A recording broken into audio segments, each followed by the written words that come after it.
cuando encuentren un paciente, sobre todo en vías aéreas superiores, que está respirando, les puede ingresar ahí con ese tipo de respiración, eso es estridor, ¿ok? Entonces no se vayan a olvidar, eso siempre hay que tomar en cuenta. Si hablan de estridor, piensen ya sea en laringotraqueitis, laringomalacia, CRUF o laringitis, cuerpo extraño en vía aérea, epiglotitis, son infecciones que pueden producir estridor. Taquignia es algo muy común, es el signo cardinal de la neumonía, sibilancias y fiebre. Esos son síntomas generales. No todos los síntomas se presentan, pero en la gran mayoría sí. Sobre todo las primeras, que son secreción nasal, tos, eh, odinofagia, ya desde tiraje, estridor, taquignia, sibilancia, es cuando el paciente está más obstruido. Y fiebre, obviamente, por ser una infección. Siguiente. Ese es un pequeño video de, de lo que es tirajes, ¿ya? Ahí ven aleteo nasal, un paciente con aleteo nasal.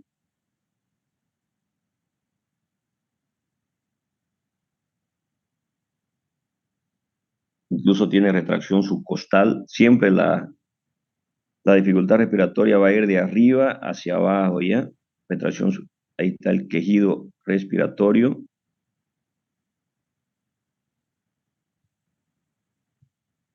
Creo que no se escucha. Tienen que darle ustedes a su audio, doctora, para que se escuche el video, ¿no?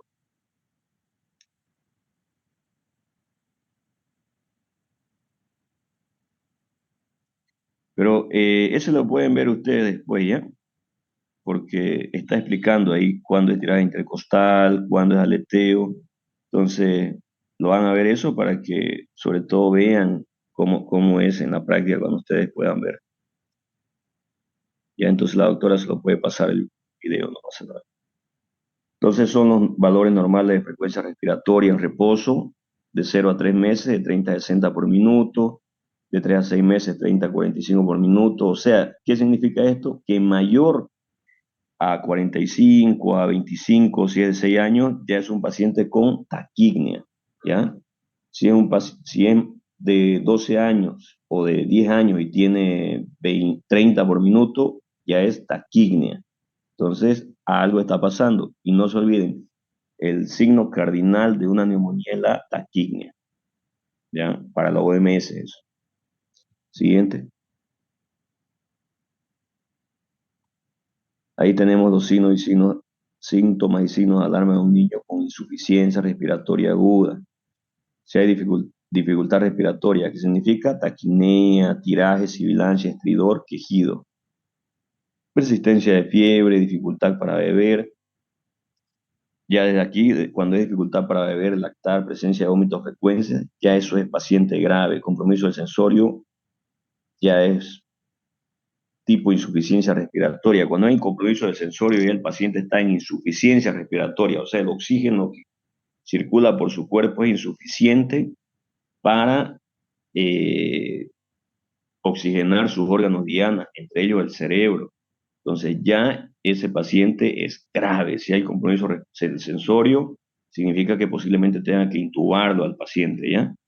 Cuando hay solo dificultad respiratoria, como en la primera parte que dice taquignia, tiraje, sibilancia, es un paciente candidato a oxígeno.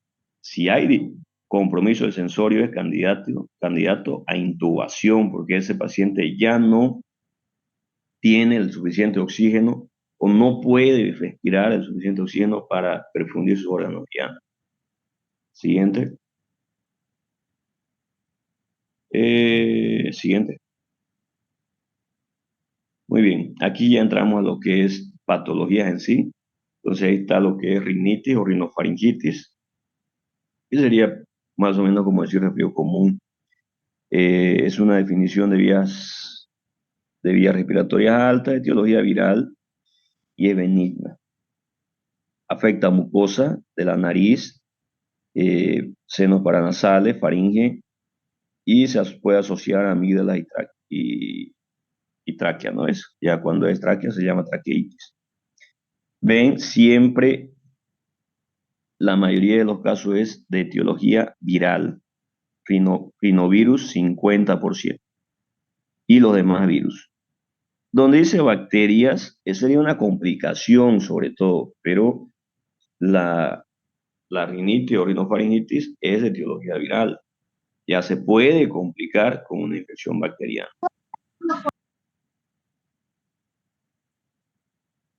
Hola. ¿Se escucha, doctor? Ah, ya. Continúo. Siguiente entonces. Ok, aquí lo que muestra es el anillo de Waldeyer, que va a ser como nuestro sistema de defensa, ¿no ven? La barrera para que no nos infectemos. Eso. Siguiente. Y la patogenia. ¿Qué es lo que se produce conforme va ingresando el microorganismo? Hay lesión en mucosa, alteración de los cilios. Esto lleva a una secreción de mucosa por el edema. Podría estar primero el edema, luego secreción de la mucosa. El virus va a producir una necrosis del epitelio y esto una vasodilatación. Y lo que va a llevar a los síntomas. Siguiente. La vía de transmisión, el contacto, por eso es que se dice que haya siempre lavado de manos. Entre estos que es por contacto está el virus respiratorio y por inhalatoria el virus de la influenza. Y obviamente coronavirus, etcétera. Pero lo que más produce por contacto es el sistema respiratorio y la influenza más es por vía inhalatoria. Siguiente.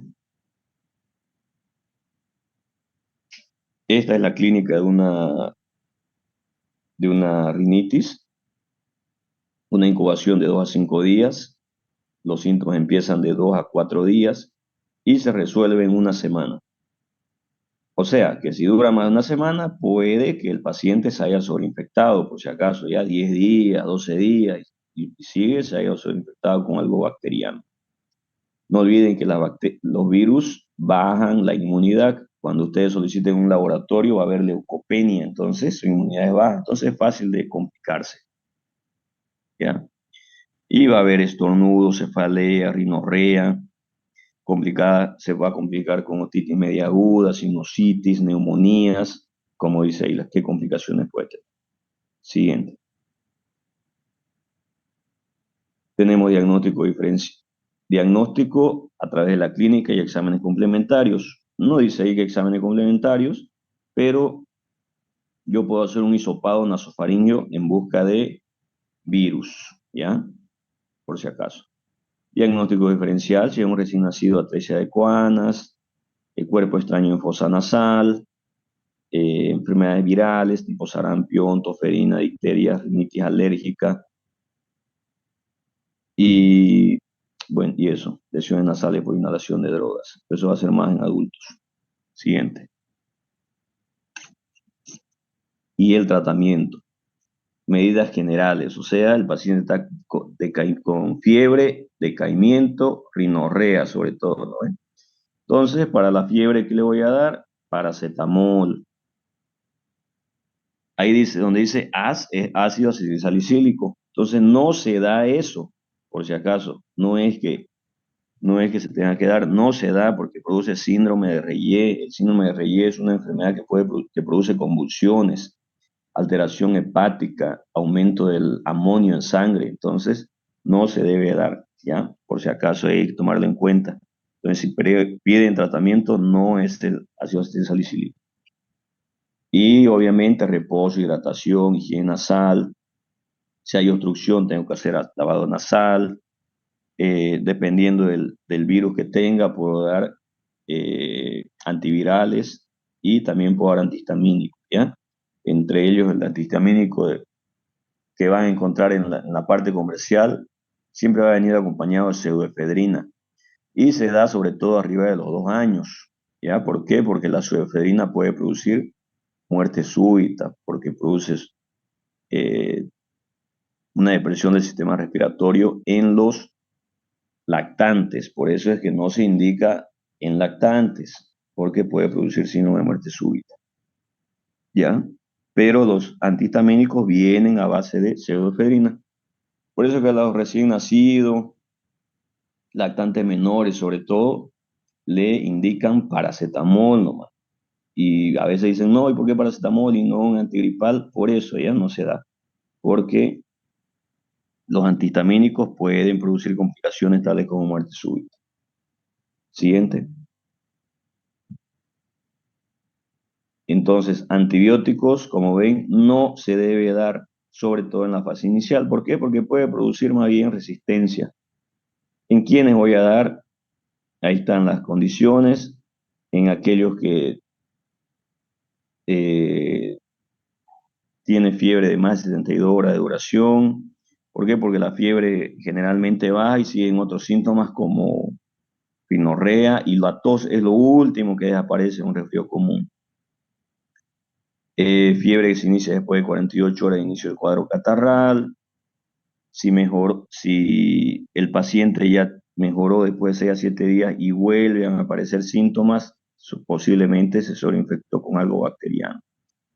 Y fiebre muy elevada, al final de 39 grados, entonces probablemente tiene una infección bacteriana. Generalmente las infecciones virales no dan fiebres altas, no son mayores a 38,5, por lo general. No es regla, no es, saben que la medicina no es regla todo, pero en el gran porcentaje sí. Siguiente. Y el tratamiento, si se sobreinfectó, obviamente penicilina o amoxicilina. Siempre de elección, amoxicilina. ¿Ya? Siguiente.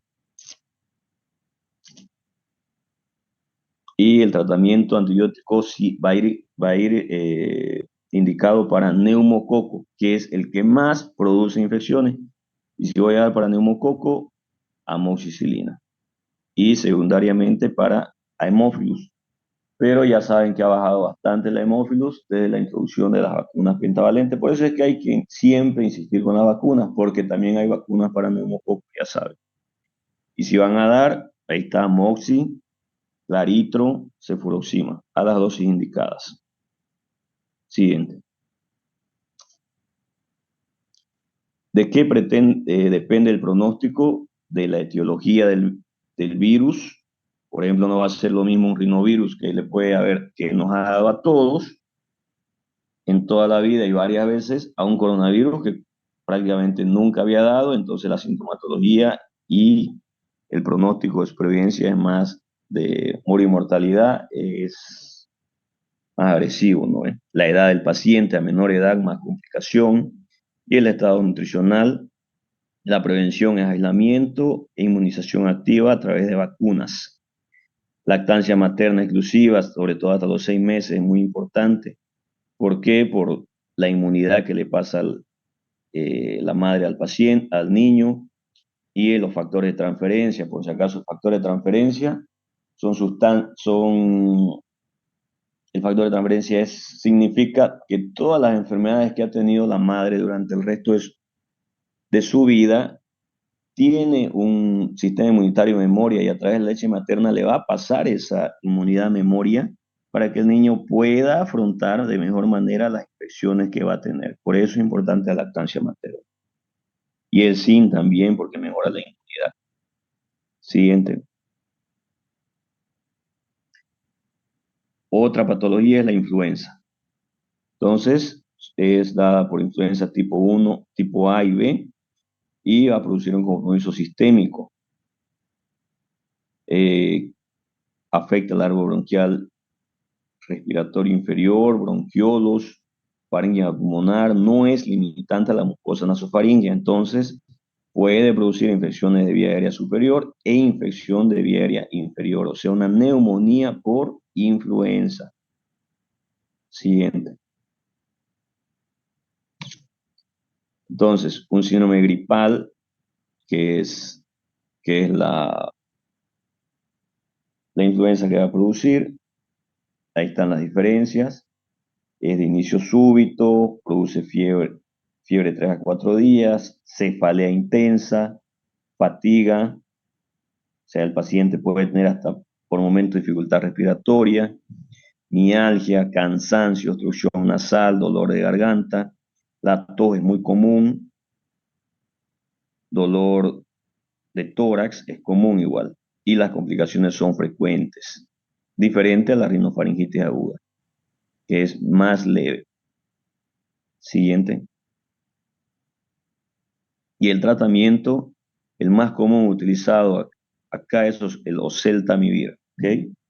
Que lo van a encontrar como Tamiflu en la parte comercial, pero el genérico es oseltamivir. También pueden dar amantadina, rimantadina, eso en caso de rinovirus, sobre todo.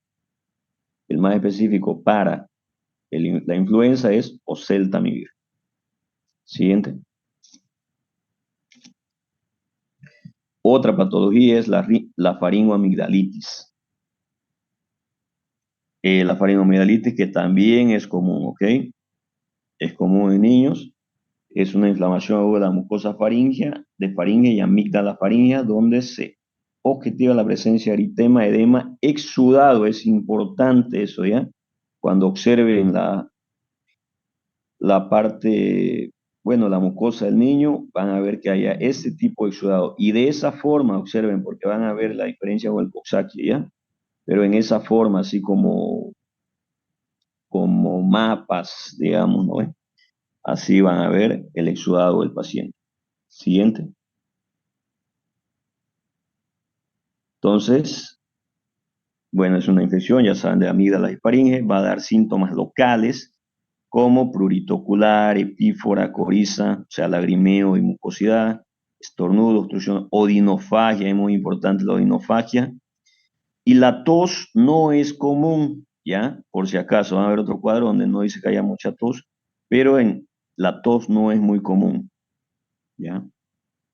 Y hay disfonía, entonces siempre hay que observar y vean que haya exudado. Los síntomas, fiebre, mialgia, fiebre elevadísima, mialgia, cefalea, sensación febril y malestar general. Siguiente.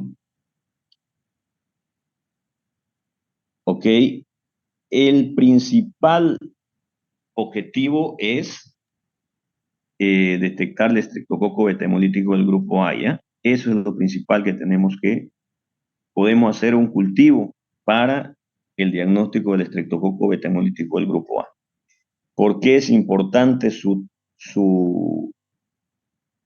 diagnóstico y tratamiento? Porque hay que evitar las complicaciones no supurativas.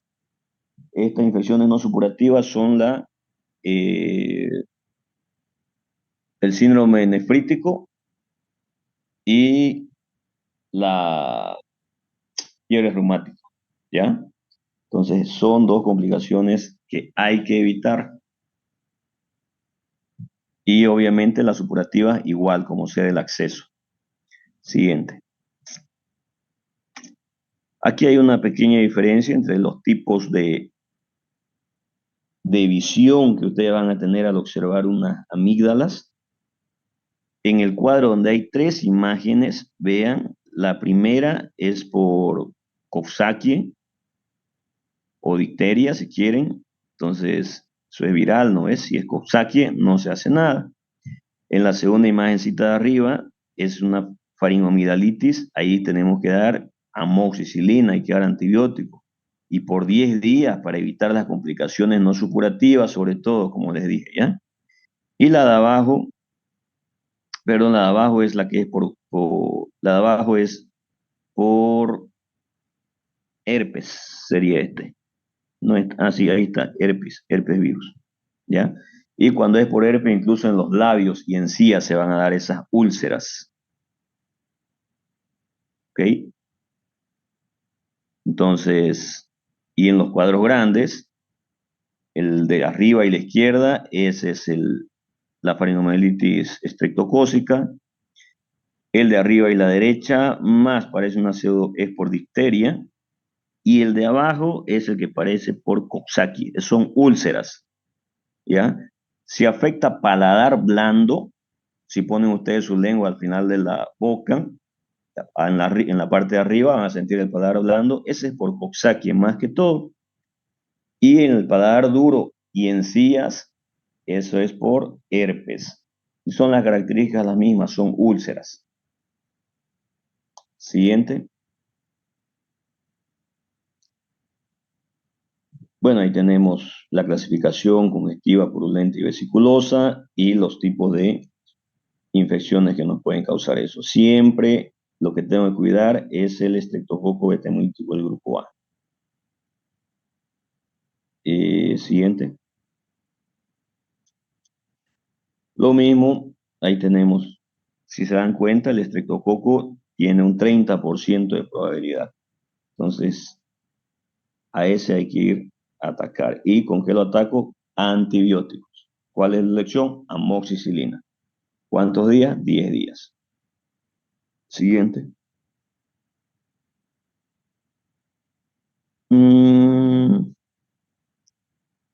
Ok, la presentación clínica que ya la nombramos anteriormente.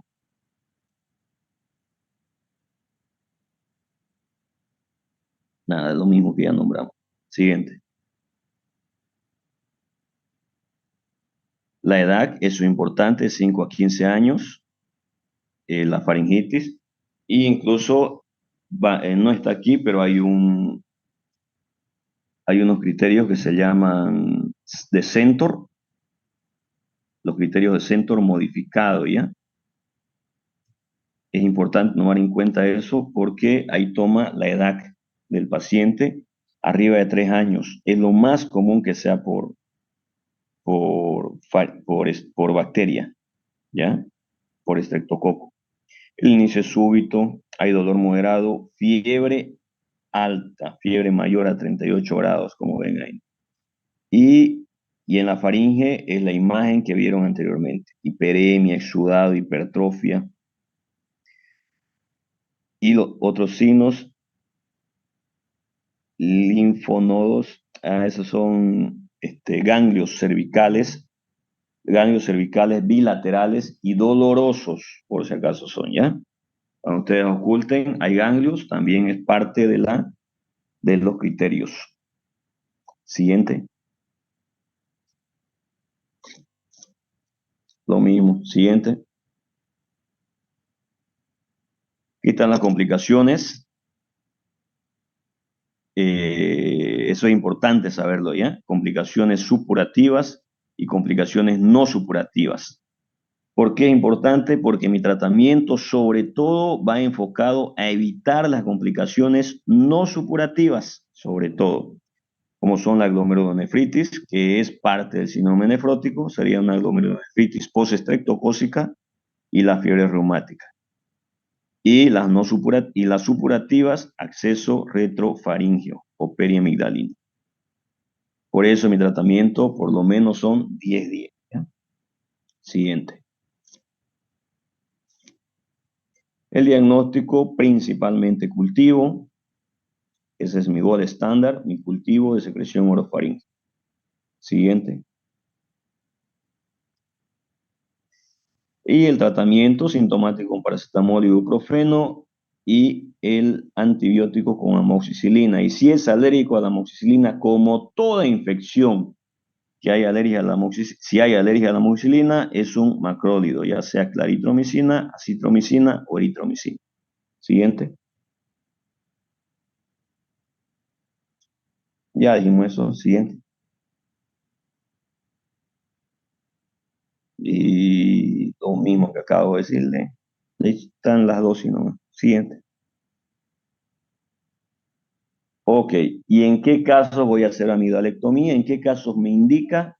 Cuando hay una hipertrofia severa, cuando estas amígdalas son tan hipertróficas que producen dificultad respiratoria o incluso para el sueño, o hay una faringitis a repetición, lo envío al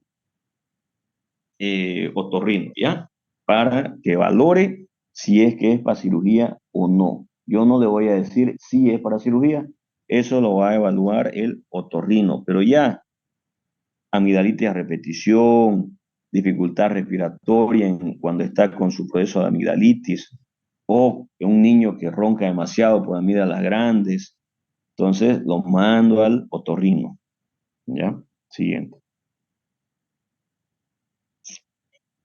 Aquí explica un poco que las amigdalectomías muchas veces no calman el cuadro. Entonces, por eso es que eso lo evaluará el otorrino. Siguiente. Muy bien. Ahora pasamos a otra patología que es la sinusitis aguda.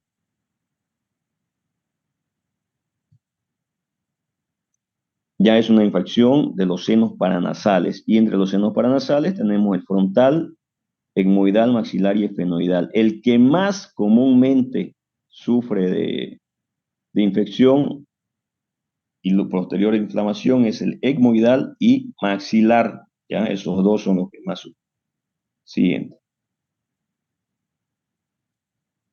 Eh, tenemos la definición de clasificaciones. Tenemos sinusitis bacteriana subaguda, aguda recurrente, crónica y aguda sobreañadida a sinusitis crónica.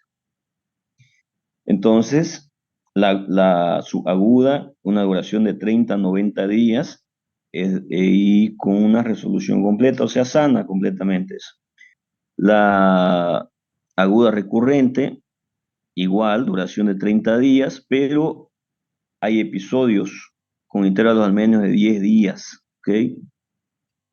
Entonces ahí está, son necesarios 3 episodios en 6 meses o 4 en un año para que sea aguda recurrente. Esos son los criterios. 3 episodios en 6 meses o 4 episodios en un año. Si es así, ya se llama sinusitis bacteriana aguda recurrente. La crónica es cuando dura más de 90 días y la bacteriana aguda es unida a una sinusitis crónica, obviamente un paciente que tiene ya más de 90 días y recae en la forma aguda, ¿ya? O sea, con una sintomatología más fuerte, porque la crónica siempre es algo leve pero constante, y lo agudo es algo más brusco y que trae más signos, sintomatología. Entonces este niño puede ir con algo constante que no altera mucho la parte hemodinámica, pero se puede sobreagregar, o sea, puede caer en la parte sistémica y ahí sería que se le sobreagrega un agudo. Siguiente. Eh, bueno, es cómo se va desarrollando los senos paranasales y la función calentar, lubricar y resonancia para emitir los sonidos. Siguiente.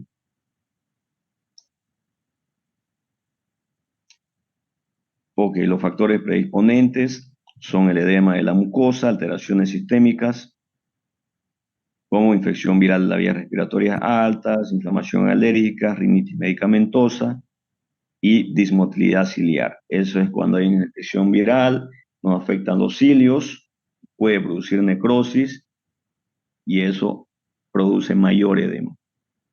Va a haber alteraciones locales como trauma, o puede ser por alteraciones locales, perdón, por traumatismo facial, natación, buceo, por construcción mecánica como atresia de coanas, cuerpos extraños, tumores, pólipos o alteración del moco, infecciones víricas de las vías respiratorias altas, inflamación alérgica o mucoviscosidad. Siguiente. La etiología, ven aquí igual, estreptoconeumonía en primer lugar más o menos está. Entonces, es el que más me va a interesar siempre el estreptococo, ¿ya? En las formas crónicas ya tenemos anaerobios, estáfilo o Streptococcus viridans. Y pacientes con fibrosis quística, pseudomonas aeruginosa. Saben que fibrosis quística es una hipersecreción de glándulas internas del cuerpo, como ser, o de lo que producen glándulas que producen secreción, ¿no ves? Páncreas, intestino, pulmones. Entonces, hipersecreta, pero eso ya es otra patología. Fibrosis quística es algo del nacimiento. Siguiente. Y bueno, lo mismo del anterior cuadro, la duración de la sinusitis aguda y subaguda y la sinusitis crónica. Siguiente. Aquí tenemos el cuadro clínico. Entonces, tenemos criterios mayores, más o menos. Rinorrea purulenta, descarga nasal posterior, fiebre elevada de 39 grados, dolor a la presión facial, hiposmia y anosmia. Menores como halitosis, cefalea, edema periorbitario, tos diurna y dolor dental.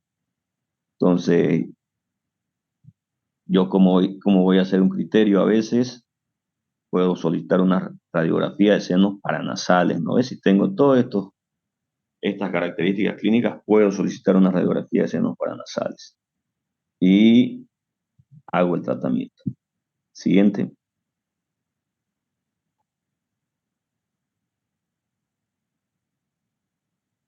Muy bien, los síntomas para sospechar la presencia de complicaciones: edema periorbitario, alteración de la movilidad ocular, reaparición de la fiebre y síntomas neurológicos: cefalea, vómito, alteración de estado mental y convulsiones. Siguiente. Y las complicaciones: meningitis, acceso intracraneal, trombosis del seno cavernoso, celulitis preorbitaria u osteomielitis. Entonces, en realidad este cuadro debería estar primero y el otro después. Entonces son las complicaciones y los anteriores son las características clínicas para sospechar sus complicaciones. Siguiente. Y el diagnóstico ya sea rayos X o tomografía. Ahí está, proyección occipito-mentoniana. Entonces, si yo voy a pedir importante esto, porque si yo voy a pedir una radiografía, tiene que ser bien pedida, ¿no es? Entonces, puedo pedir eso, una radiografía de seno paranasales en proyección occipito-mentoniana, anterior, posterior, lateral, cualquiera de esos. Signos radiológicos, como ven, opacificación y nivel hidroaéreo. Ahí tenemos como si hubiera aire en los senos paranasales. Eso debería haber, pero no tiene que haber. En la parte de abajito vemos como si hubiera líquido, y eso es moco. Realmente los senos solamente hay aire. Siguiente. Eh, bueno, el diagnóstico a través de tomografía, ¿cuándo voy a hacer? Enfermedad sinusal con complicaciones orbitarias del sistema nervioso central, o sea, si tengo una sospecha de una meningitis, ¿no ven? Sinusitis clínica a repetición y síntomas de síndrome prolongado con respuesta adecuada, sin respuesta adecuada, o sea, una respuesta inadecuada al tratamiento. Ahí puedo pedir tomografía, ¿ya? Cuando sospecho meningitis, cuando es continuo los síntomas de sinusitis o cuando el tratamiento no va bien. Siguiente. El diagnóstico es clínico, como ven ahí, catarro persistente, rinorrea purulenta,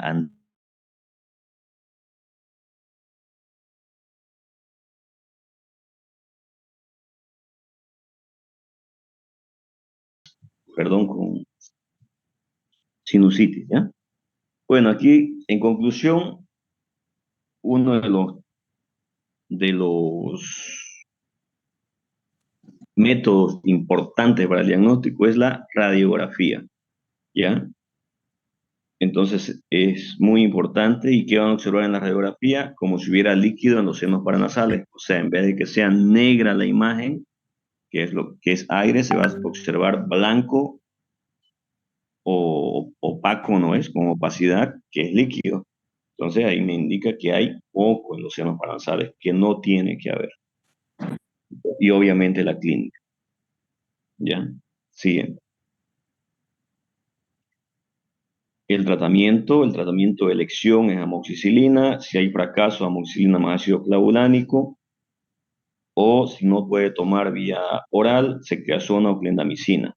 Y entre los analgésicos, acetaminofeno o ibuprofeno o paracetamol, no es obviamente. Y siguiente. Bueno, aspiración de seno paranasal, le dice ahí. No he visto que se haga, pero en esos casos se puede hacer cuando hay fracaso al tratamiento antibiótico. Siguiente. Protocolo de tratamiento es lo mismo que ya hemos dicho, solo que está ahí por cuadro. Siguiente. Lo mismo que hemos dicho, que está en cuadro, que son las complicaciones de la sinusitis, o sea, a nivel orbitario, a nivel endocraneal, o óseo, o sea, osteomelitis, meningitis, celulitis periorbitaria. Siguiente. Y esto también no lo hemos dicho, es importante saberlo, cuándo voy a derivar a un hospital, porque significa que lo anterior era, yo lo puedo hacer en un centro de salud, cuando hay sospecha de complicaciones, cuando está el paciente séptico, fiebre muy elevada, que no se controla con lo habitual, que ya sea una dipirona intramuscular o paracetamol, edema orbitario, obviamente, inflamación frontal, signos meningios, ya sea de signos de rigidez de nuca, ¿no es? Alteraciones de conciencia, eso se me va inmediatamente al hospital. ¿Cuándo lo puedo enviar? Ya sea, le digo, váyase mañana o no sé, digamos, ¿no? Que vaya al otorrino, que vaya a buscar respuesta inadecuada al tratamiento, paciente inmunodeprimido, sospecha de patógenos inusuales, que no Por sea demás, una moli. recto, ¿no? Y derivación programada, cuando hay una sinusitis crónica o palas. ¿Plantamos o planta ya? Vamos a planta ya. Siguiente. La no es tan larga, en el fondo.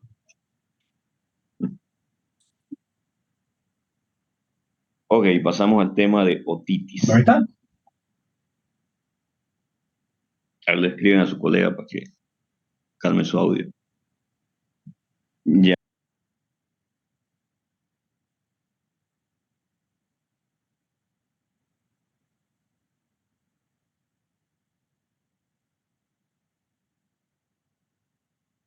Yo puedo proteger.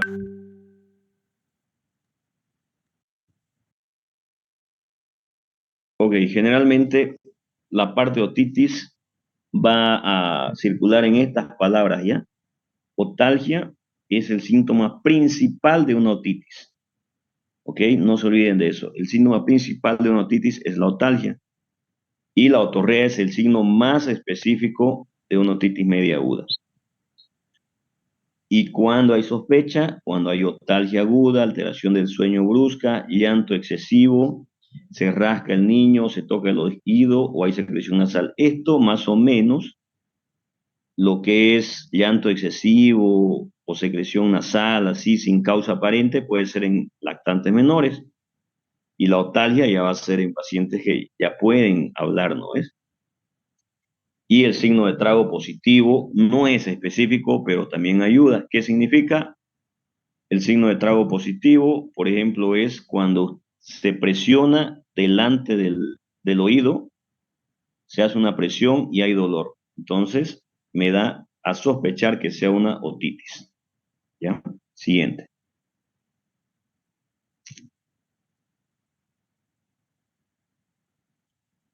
Siguiente.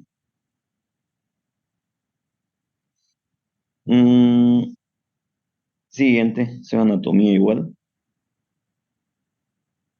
Muy bien. Un poquito de definición, que no hay mucha diferencia con lo que ya dijimos, que es la definición es presencia de exudado en la cavidad media del oído.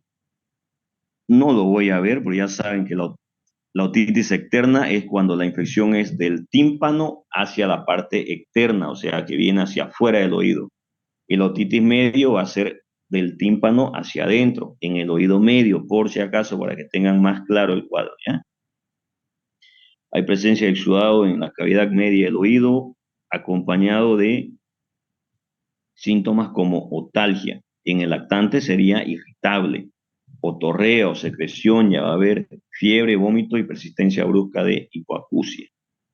Ahí está un poquito de la definición de la otitis media aguda, presencia de líquido en el oído medio y síntomas como otorrea, otitis media con efusión, presencia de líquido más de 3 meses y los criterios de otitis media recurrente, que son casi igual que lo de la sinusitis. Vayan, fíjense para que así tengan, para que así lo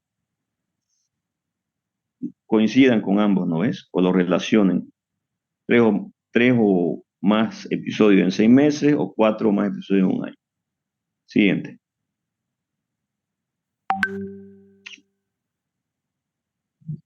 Igual clasificación de otitis media con exudado, que es la secreción de exudado, otitis media aguda, clínica atribuible a la existencia de contenido en la cavidad, lo mismo en la otitis media recurrente, que es lo que ya hablamos, y la crónica es cuando dura más de 3 meses.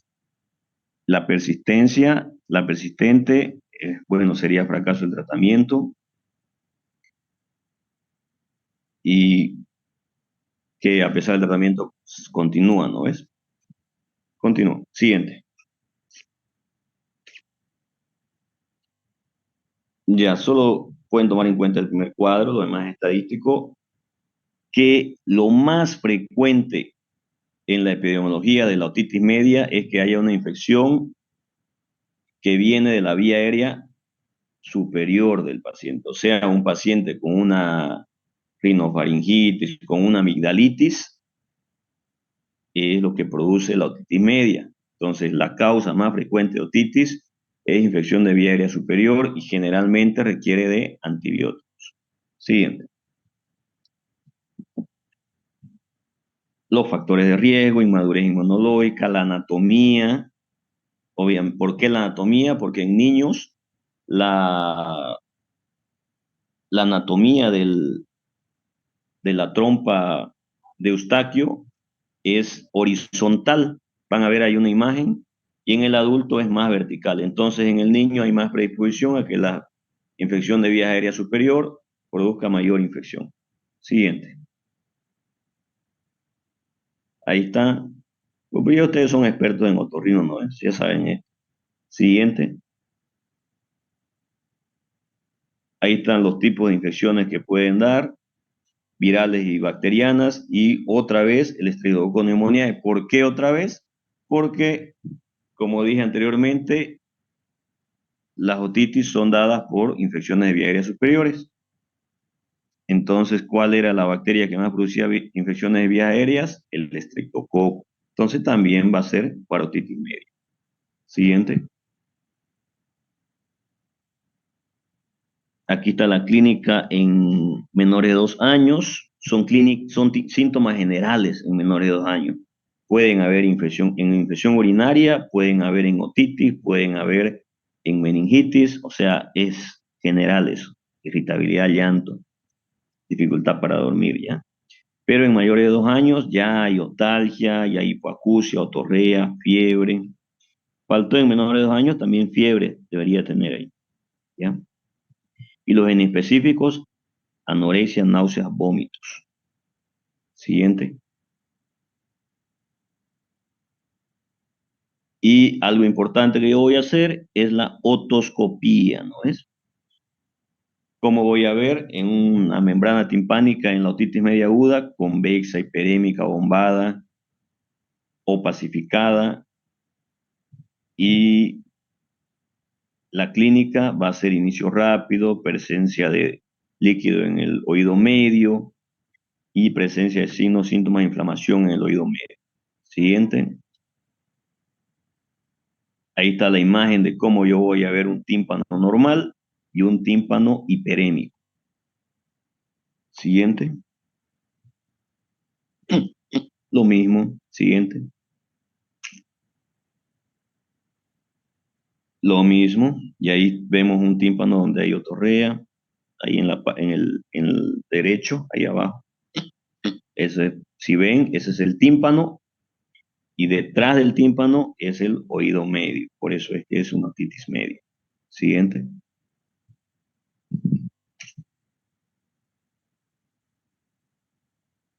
Siguiente, doctorita. Características de cómo voy a ver en la otoscopía, que ya lo dijimos. Siguiente. Otros tipos de exámenes, timpanometría, cultivo, importante el cultivo, ¿ya? Muy importante. Si hay la posibilidad de hacer cultivo en su hospital o si está en una clínica y el familiar puede hacerlo, solicítenle un cultivo antes de iniciar el tratamiento, ¿ya?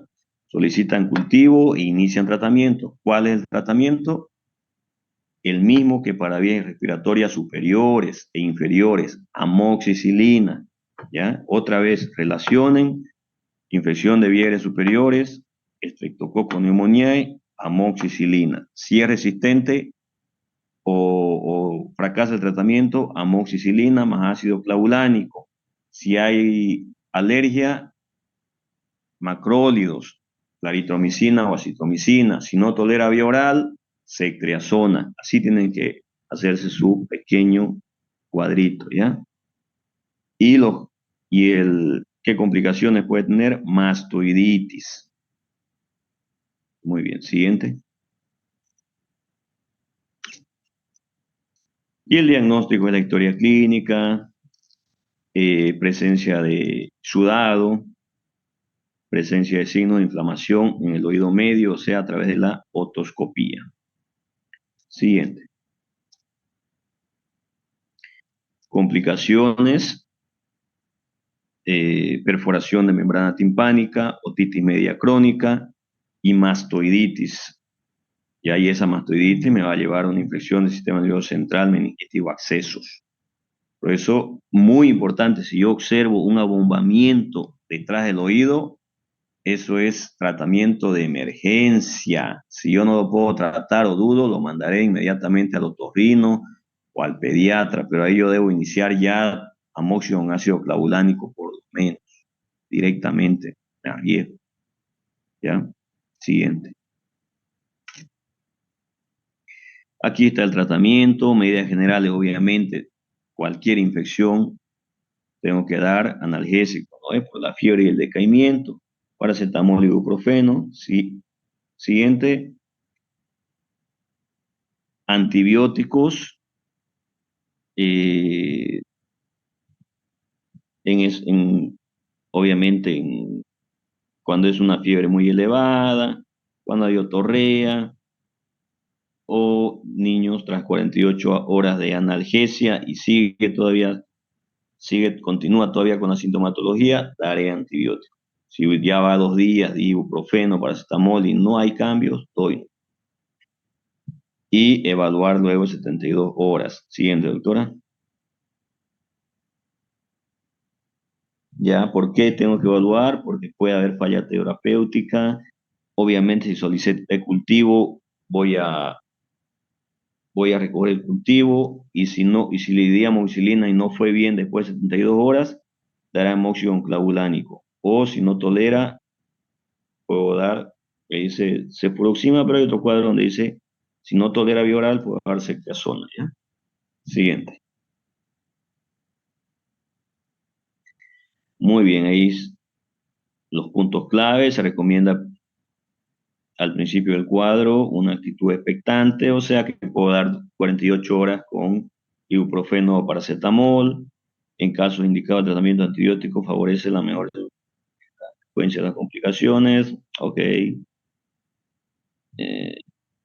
No, nada. Siguiente. No hay problema. Y la profilaxis, como toda infección, si ya hay infección, le daré por lo menos una semana sin ir a la guardería, si es que va. Hay que dar siempre lactancia materna, hay que vacunar, tanto para la gripe como para el neumococo, y dosis profiláctica de amoxicilina. Siguiente.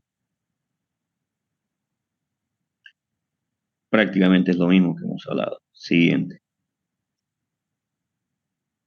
Muy bien. Y aquí tenemos otra infección de vía aérea superior, como es la laringitis o cruf laringio. Es una inflamación aguda de la región subglótica de la vía aérea superior, de etiología generalmente viral. Ya no sé si está mal el virus, pero es el parainfluenza. Siguiente. Entonces, eh, laringitis, quédense con laringitis. Ya si afecta, obviamente, donde dice laringotraqueobronquitis, se afecta laringe, tráquea y bronquios y laringitis subglótica. Ya, siguiente. Ok.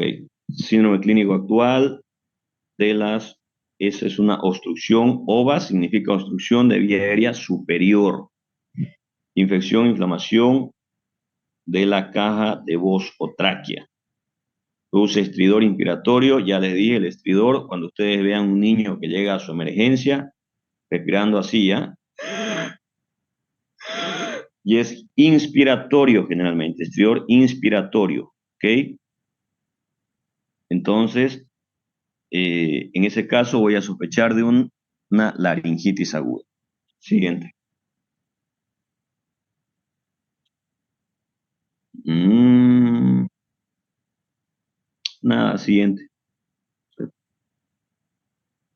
Eso es como yo voy a ver la laringe normal. Por si acaso es siempre que voy a intubar un paciente, así se ve la imagen cuando voy a intubar, ¿ya? Por ahí se introduce el tubo de endotraqueal y esta es edematizada. Y en algunas ocasiones se puede edematizar tanto que es imposible hasta intubarlo.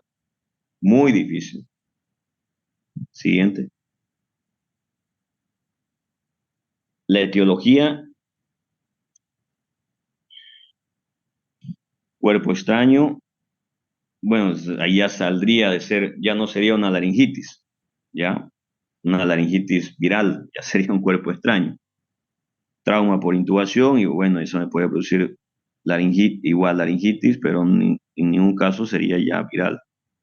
Alérgico, edema, laringomalacia, anillos vasculares, causas infecciosas que me van a producir edema de laringe, epiglotitis, laringitis, difteria, laringotraqueitis, cruf espasmódico. Siguiente. En sí, en el anterior cuadro, si lo volvemos, esto sería enfermedades que producen estridor, si quieren, ¿ya? Todas estas enfermedades pueden producir estridor. Si me llega un paciente con el tipo de respiración que ya les indiqué, voy a sospechar todo eso. O sea, si es un cuerpo extraño, ¿qué va a pasar? El paciente estaba tranquilo y de pronto empezó a tener estridor. No hay ningún antecedente de infección previa. Si es trauma post-extubación, obviamente es un paciente que estaba intubado. Si es una laringomalacia, es un paciente que desde el nacimiento presenta estridor, porque es un problema congénito en la formación de la laringe. Si es una epiglotitis, es un paciente grave, séptico, ¿ya? Que este es producido por hemófilos o estreptococo, esto es bacteriano. Es un paciente tóxico, febril, cianótico. Una laringitis o un CRUF o bueno, laringitis aguda que es de causa viral por parainfluenza, es un paciente con un cuadro de rinofaringitis previa, ya venía con rinorrea, fiebre, tos así leve y de pronto empieza a tener estridor. Y un CRUF espasmódico generalmente se da en las noches, el niño está tranquilo y empieza y pasa rápidamente, no hace nada en esos casos, es como un proceso alérgico, digamos. Entonces hay que tomar muy en cuenta eso, si un cuadro clínico, un paciente que ingresa con estridor, que no tiene ningún antecedente infeccioso, puede ser cuerpo extraño, ¿ya? Siguiente. Eh, mm, siguiente. Factores de riesgo, edad menor de 3 meses a 5 años. Eso por la anatomía misma y el calibre de la vía aérea, ¿ya? Asistir a guardería, historias de CRUF, historia familiar de CRUF. Y bueno, siguiente.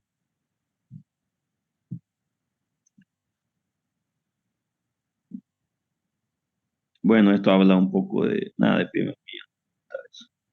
Siguiente. Ya, los síntomas aparece gradualmente, como le dije, es un cuadro que tiene un cuadro de rinofaringitis aguda previo, ¿ya? Rinorrea, tos, fiebre, tos de perro. Y lo mismo, tos perruna, afonía y estridor, ¿ya? Entonces, paciente, si les cuentan un cuadro clínico de un paciente que hace 4 días venía con rinorrea, tos, fiebre y hoy empieza a tener estridor, un CRUF viral o una laringitis aguda de causa viral. Si me cuentan que es un cuadro que de forma espontánea empieza a tener estridor y no tenía ningún signo de infección, sospecho en cuerpo extraño. Si me cuentan que el paciente desde el nacimiento presenta estridor, voy a sospechar en laringomalacia. Si es un paciente que me ingresa con estridor y está cianótico, febril, con alteración del estado de conciencia, voy a sospechar en epiglotitis porque es un cuadro más tóxico. ¿Ya? No se olviden. Siguiente. Siguiente.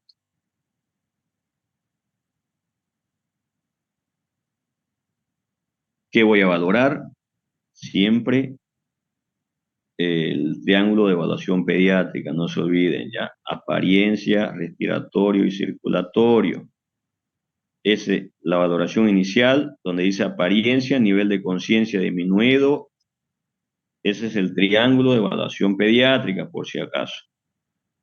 ¿Ya? Respiración, jadeante, llanto ronco, tos perruna y circulación pálido, moteado, cianótico. Esas son cosas que voy a evaluar en cualquier niño que me ingresa por una emergencia. En cualquiera, no solamente en una laringitis. ¿Ya? Cualquier niño que me entra por una emergencia, ese es mi triaje, el triángulo de evaluación pediátrica, se llama eso. Siguiente.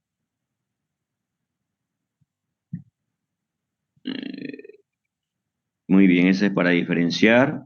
Estridor significa que hay una alteración en vía aérea superior y sibilancia es una obstrucción de vía aérea inferior. Ambos son obstrucciones. Uno va a producir estridor y el sonido es, como les dije,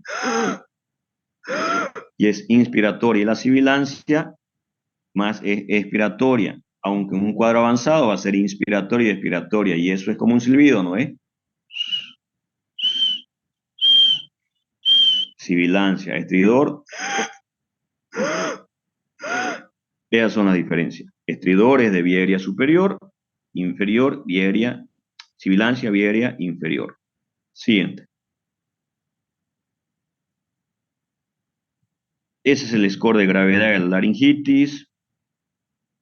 Bueno, se lo van a leer. Tenemos el CRUF leve, moderado, grave.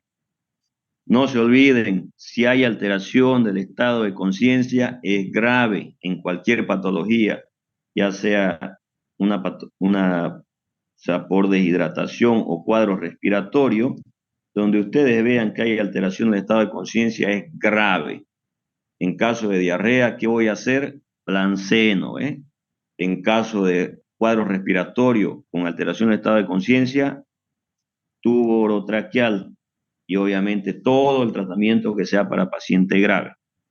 En este caso de laringitis, dexametasona porque es un antiinflamatorio, tengo que desinflamar esa laringe y lo principal de la laringitis, nebulización con adrenalina, no se olviden.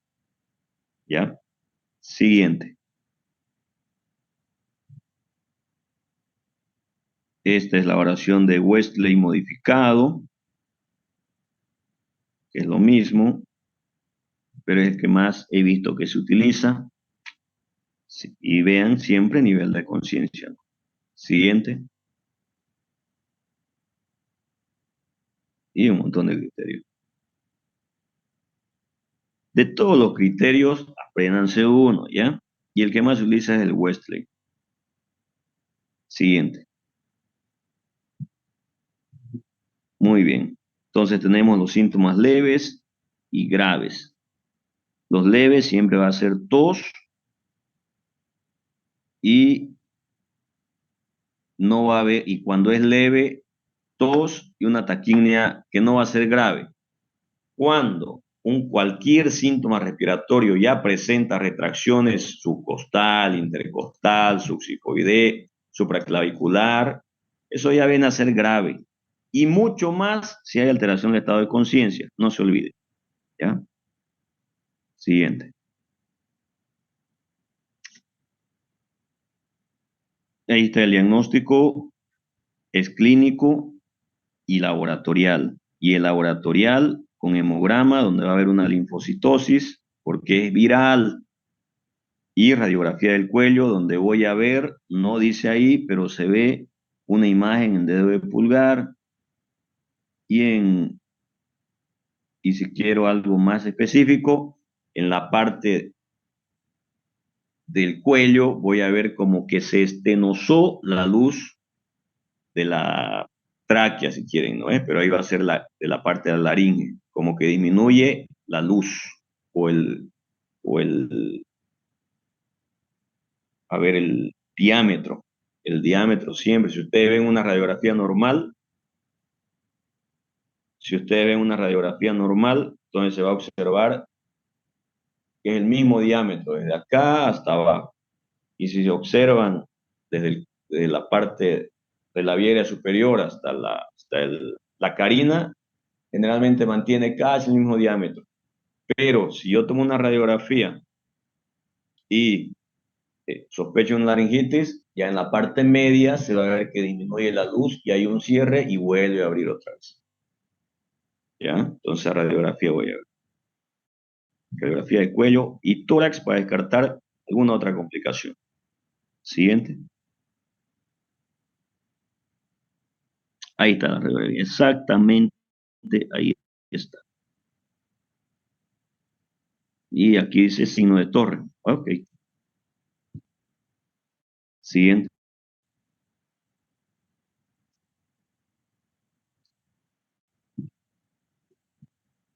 Ok, es la severidad. Generalmente son pocos los casos, como cualquier patología, los que son severos. Siguiente.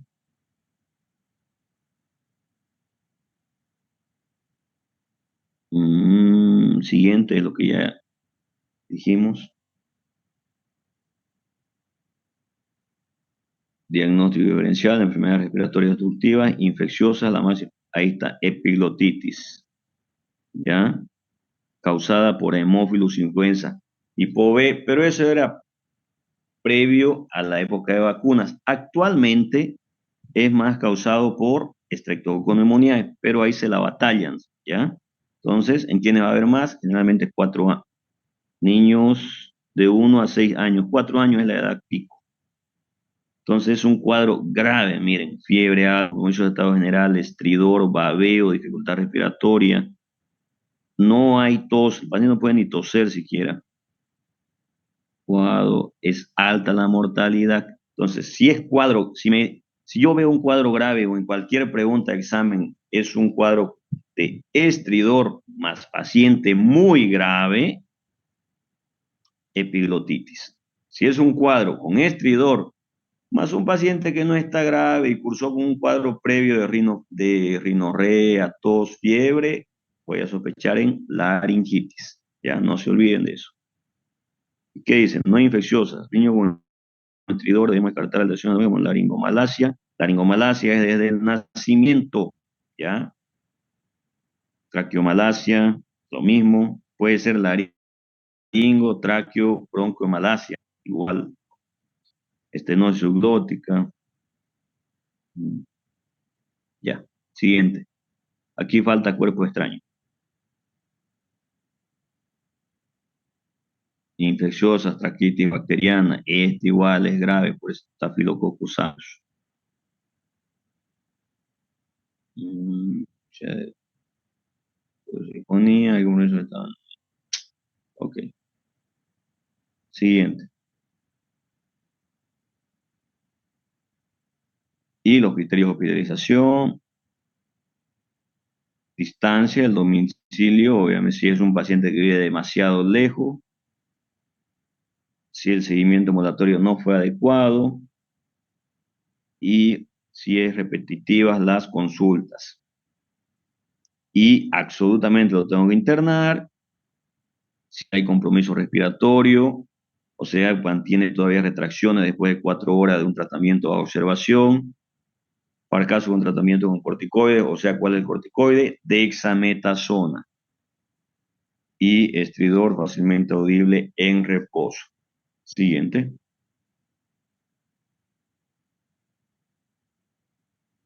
El tratamiento es sobre todo hidratación, oxígeno, monitorización de frecuencia cardíaca, respiración, saturación y temperatura. Y miren aquí que está en rojo, adrenalina. Dice racémica, pero ahora no importa, ¿ya? Cualquier adrenalina tiene el mismo efecto, ¿ya? Entonces, la adrenalina, la nebulización con adrenalina es el tratamiento de elección, ¿ok? No manipular a vía aérea necesariamente, no utilizar baja lengua, eso es muy importante. Entonces, yo voy a revisar al niño en los brazos de la madre. Y si yo lo escucho con estridor y empieza a llorar y llorar y llorar y no quiere ni que lo revise, no lo reviso. Directamente pondré corticoides e iniciaré nebulizaciones con adrenalina si el cuadro es más severo. Pero siempre corticoide, ¿ya? Entonces, ¿por qué no lo puedo molestar mucho al niño y evitar que esté llorando? Porque puede producir una estenosis completa de la vía aérea. Entonces, ahí dice prepararse para asistir el paro respiratorio, ventilación asistida y reanimación cardiopulmonar en caso de ser necesario. Siguiente. Entonces, tratamiento específico, adrenalina nebulizada, corticoide, que es la dexametasona, y lo mismo, aerosol con adrenalina, que eso es. Siguiente.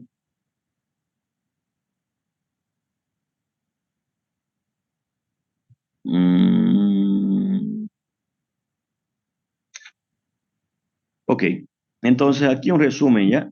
Si es una laringitis leve, utilizo dexametasona, ¿ya? ¿Por qué no utilizo dexametasona?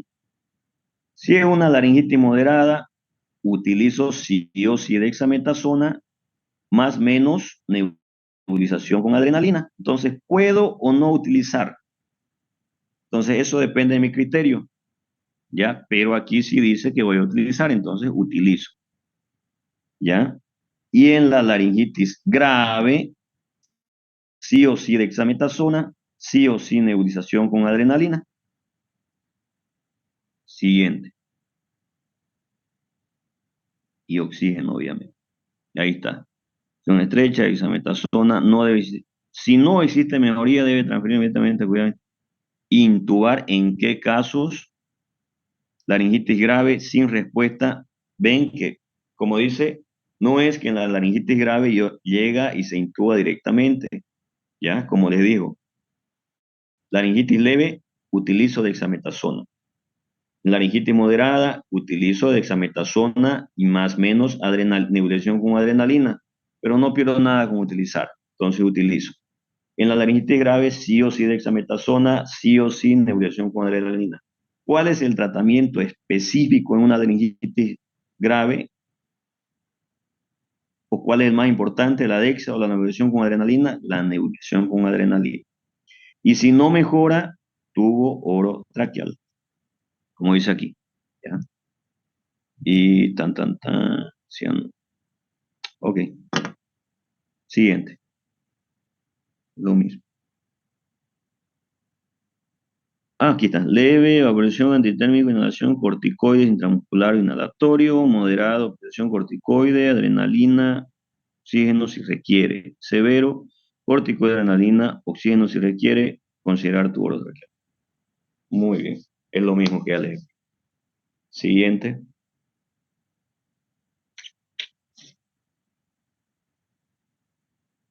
Lo mismo, solo que está en su cuadrito, nada más. Siguiente. Y la última patología, creo que estas son 10 diapositivas. Siguiente, epiglotitis, entonces. Como dice ahí, urgencia vital es más grave, ¿ya? Y va a tener obstrucción, aumento del pulso, La creatinina tiene problemas de insuficiencia. retracciones, aumento de la ansiedad, estridor y babeo. Muy importante eso, el paciente llega con bastante cialorrea porque no puede respirar. Siguiente. Entonces, la etiología, sobre todo, a hemófilos influenza tipo B para cuestión de examen, pero actualmente está muy competido con el estreptococo neumonía, incluso está más por el estreptococo, ¿ya? Y también puede ser estafilococos. La clínica es de evolución rápida, severo, fiebre muy alta, mal estado general, no puede deglutir, bastante cialorrea, imposibilidad de hablar, dificultad respiratoria, y aquí falta que el paciente llegue en hiperextensión del cuello. ¿Ok? Siguiente. Intubado, no te sé. Eso es para paciente intubado. Siguiente.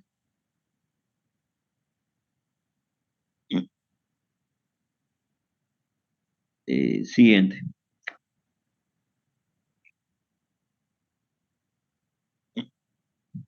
Igual es como va a ver la radiografía, ¿no? Es la imagen en torre que van a ver. Siguiente.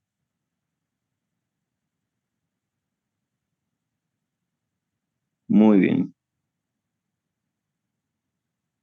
Que lo mismo que es lo mismo de la anterior diapositiva de la primera. Entonces, y tratamiento, ok, eso es parte del tratamiento.